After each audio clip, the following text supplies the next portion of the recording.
শ্রবণমঙ্গলম শ্রীমদ্ ভাগবত গীতা থেকে পড়ছি।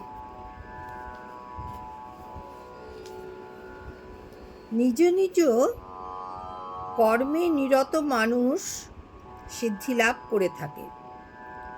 স্বীয় কর্মে যুক্ত মানুষ যেভাবে সিদ্ধি লাভ করে ভগবান সেটা বলছেন।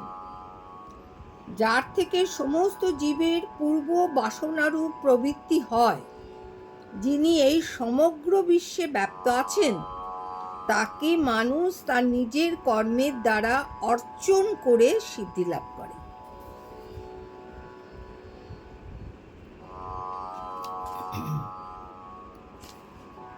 উত্তম রূপে অনুষ্ঠিত পরধর্ম অপেক্ষা অসম্যক রূপে অনুষ্ঠিত স্বধর্মই শ্রেয়। মানুষ স্বভাববিহিত কর্ম করে কোনো পাপ প্রাপ্ত হয় না। হে কন্তেয়, দোষযুক্ত হলেও কর্ম ত্যাগ করা উচিত না। যেহেতু অগ্নি যেমন ধূমের দ্বারা আবৃত থাকে, তেমনি সমস্ত কর্মই দোষের দ্বারা আবৃত থাকে। জড় বিষয়ে আসক্তিশূন্য বুদ্ধি, সংযত চিত্ত ও ভোগ স্পৃহাশূন্য ব্যক্তি স্বরূপত কর্মত্যাগপূর্বক নৈষ্কর্মরূপ শ্রেষ্ঠ সিদ্ধি লাভ করেন।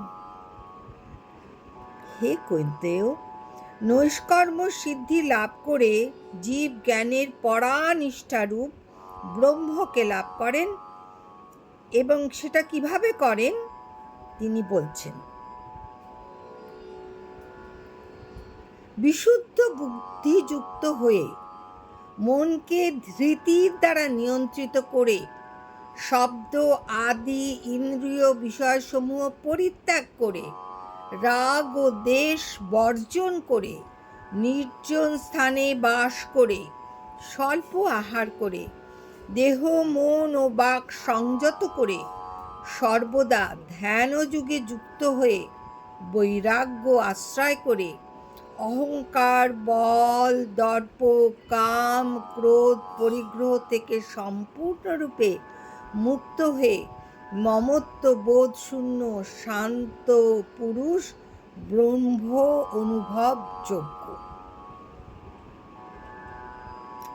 ব্রহ্মভাব প্রাপ্ত প্রসন্নচিত্ত ব্যক্তি কোনো কিছুর জন্য শোক করেন না বা আকাঙ্ক্ষা করেন না। তিনি সমস্ত প্রাণীর প্রতি সমদর্শিত হয়ে আমার পরাভক্তি লাভ করেন। ব্রহ্মভাবযুক্ত ব্যক্তি সমস্ত প্রাণীর মধ্যে সেই এক আত্মাকে দর্শন করলে পরে তিনি ঈশ্বরের খুব কাছের লোক হয়ে যান এবং পরাভক্তি প্রাপ্ত হন। এইটুকু থাক।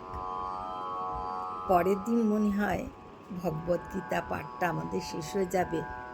তখন আমি ভাবছি, মহাভারত তো একটি মহাকাব্য, তাতে এত সুন্দর সুন্দর চরিত্র আছে, সেগুলো কি ছোট্ট গল্প আকারে যদি বলি, শুনতে তোমাদের খুব ভালো লাগবে।